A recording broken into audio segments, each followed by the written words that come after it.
Hello everyone, आज का हमारा टॉपिक है uniform civil code.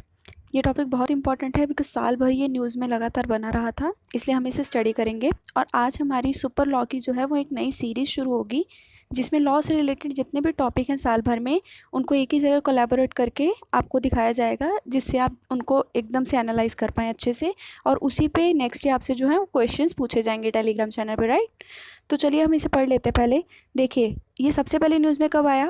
Delhi high court ने क्या किया, दिल्ली हाई कोर्ट को रिसेंटली इन्फॉर्म किया गया गवर्नमेंट के द्वारा कि जो 22nd लॉ कमीशन अभी कमेंस होगा, उसमें यूनिफॉर्म सिविल कोड के बारे में दोबारा से बात की जाएगी, ताकि इसको कंसीडर किया जा सके और यूनिफॉर्म सिविल कोड जो है वो ऑल ओवर इंडिया इम्प्लीमेंट किया जा सके, बनाया जा सके। ओके, अगर आपको पता हो तो अभी तक कोई भी यूनिफॉर्म सिविल कोड जो है वो इंडिया लेवल पर नहीं है, क्योंकि हमारा कंट्री सेक्युलर और मल्टी रिलीजियस दोनों है। ओके, अब सबसे पहले हम ये देख लेते हैं यूनिफॉर्म सिविल कोड जो है वो होता क्या है। It is generic set of governing laws for citizen without taking into consideration the religion.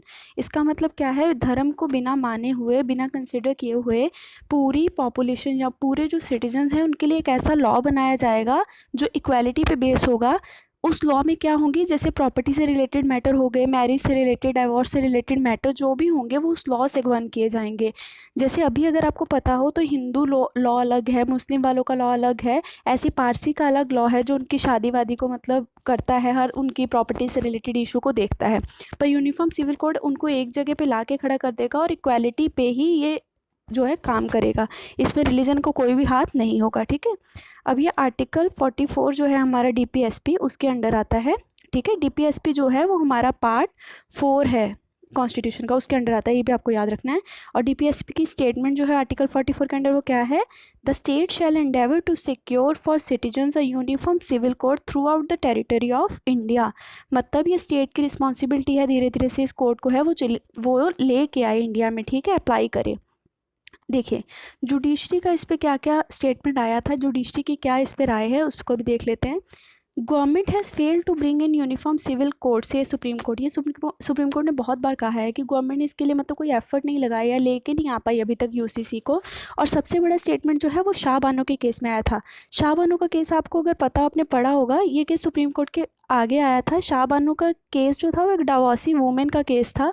उन्होंने डिमांड करी थी अपने पति से कि मतलब मुझे मेंटेनेंस का खर्चा दिया जाए आफ्टर डिवोर्स। ठीक है, तो सुप्रीम कोर्ट ने उनकी इस चीज़ को सुना था और कहा था कि वो डिवोर्स का जो भी आफ्टर डिवोर्स का मेंटेनेंस रहेगा वो देनी पड़ेगी उनके हस्बैंड को।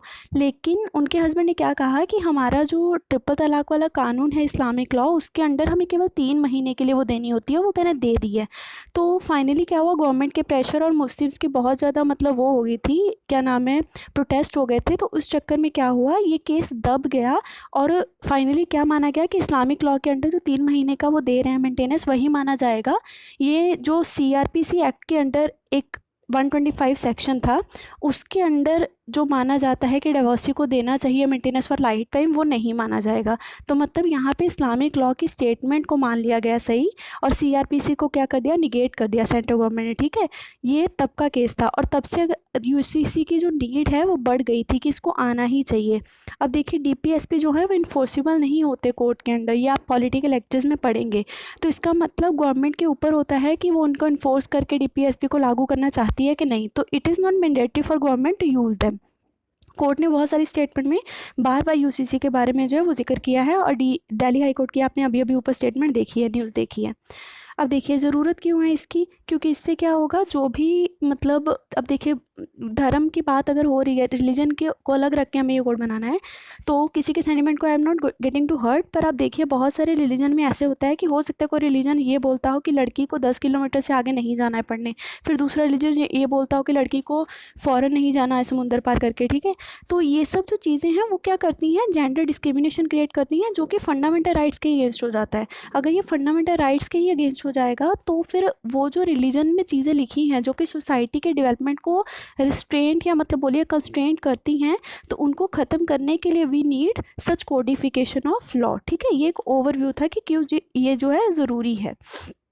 ये फिर से दोबारा ही न्यूज़ में क्यों आया, क्योंकि गोवा गवर्नमेंट ने क्या किया, अनाउंस कर दिया कि पोर्तुगीज़ एरा में यूसीसी जो है अप्लाई किया गया है वो गोवा में वो ख़त्म कर दिया जाएगा। और इससे ख़त्म होने से क्या होगा, जो भी नॉन गोवंस हैं वहाँ पे उनको भी राइट मिलेगा कि वो अपनी रजिस्टर कर सकते हैं मैरिज को। गोवा एक पोर्टुगीज़ कॉलोनी थी, 1961 में इंडिया के अंडर आई, 1987 में इसको स्टेट बना दिया गया। ठीक है, ये सारी चीज़ें आपके लिए इंपॉर्टेंट है। और आपको ये ध्यान रखना है कि यूसीसी गोवा में किसने इंट्रोड्यूस किया, पोर्टुगीज़ ने। कब किया, 1870 में किया। Okay, it retained even after the territory was merged with rulers, ये रखी गई। लेकिन अब गवर्नमेंट ने क्या कहा, क्योंकि जो गोवा के नहीं हैं उन्हें ये अलाउ नहीं है वहाँ पे वो रजिस्टर कर सके मैरिज, तो ये फिर से अगेन इक्वालिटी को क्या करता है, चैलेंज करता है यहाँ पे। ठीक है, तो इसलिए क्या है, गवर्नमेंट ने क्या कहा कि अब से हम ऐसा यूसीसी मतलब वो वहाँ पे गोवा पे होगा कि जिससे जो नॉन गोवान्स या फिर जो ओवरसीज सिटीजन ऑफ इंडिया हैं गोवा में ट्रैवल करते हैं वो भी वहाँ पे अपनी मैरिज को रजिस्टर करवा सकते हैं। उसके बाद BJP member in Rajya Sabha amended his plan to introduce private member bill on UCC. BJP के मेंबर थे राज्यसभा के, उन्होंने कहा था कि प्राइवेट मेंबर बिल जो है वो पेश करेंगे, जिससे क्या होगा, यूसीसी मतलब लाया जाएगा, वो वाला बिल वो पेश करेंगे। ये फिर से दोबारा न्यूज़ में आया, इस कारण से आपको पता होना चाहिए। अब इसमें देख लेते हैं, प्राइवेट मेंबर बिल की बात हुई है तो प्राइवेट वर्सेस गवर्नमेंट बिल हम स्टडी कर लेते हैं।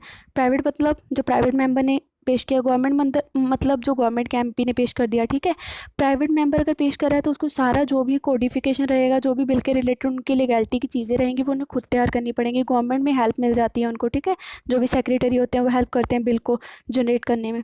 तो ये सब आप पढ़ लीजिएगा, यही सब इसमें लिखा हुआ है। और ये चीज़ आपको ध्यान रखनी है कि प्राइवेट मेंबर बिल जो है वो सिर्फ इंट्रोड्यूस और डिस्कस कब किए जाते हैं, फ्राइडे को, लेकिन गवर्नमेंट बिल कभी भी डिस्कस और इंट्रोड्यूस किया जा सकता है। और नो प्राइवेट मेंबर बिल जो है वो has been passed by parliament since 1970। 1970 के बाद कोई प्राइवेट मेंबर बिल जो है वो पास नहीं हुआ है, लेकिन 1970 से पहले किए गए हैं पास। तो ऐसा नहीं है अभी तक कोई भी प्राइवेट मेंबर बिल जो है वो पास नहीं हुआ है। एक चीज़ और ध्यान रखनी है कि 14 बिल कब पास हुए थे, 14 बिल इंट्रोड्यूस हुए थे और उसमें से 6 जो है वो 1956 1956 में ही क्या कर दिए गए थे, पास हो गए थे। ठीक है, ये मतलब बहुत बड़ी अचीवमेंट थी उस टाइम पे अगर देखा जाए प्राइवेट मेंबर्स की। ठीक है, अब फिर से ये न्यूज़ में कब आया, जो लास्ट लॉ कमीशन थे हमारे वो किसके अंडर थे, लॉ कमीशन अभी मैंने बताया ना 22 जो है वो कंडक्ट हो गया, मतलब लास्ट वाले 21 थे, जस्टिस BS चौहान के अंडर थे। उन्होंने क्या कहा था कि यूसीसी के ऊपर वर्क किया जाए और इसको लाने की कोशिश की जाए। ठीक है, इस टॉपिक को आप पढ़िएगा, इसके क्वेश्चन आपको मिल जाएंगे टेलीग्राम चैनल पे। Please do share and subscribe. इस ग्रुप को टेलीग्राम पे ज्वाइन कीजिए, अपनी क्वेरीज इस नंबर पे पूछ लीजिए। Okay, thank you.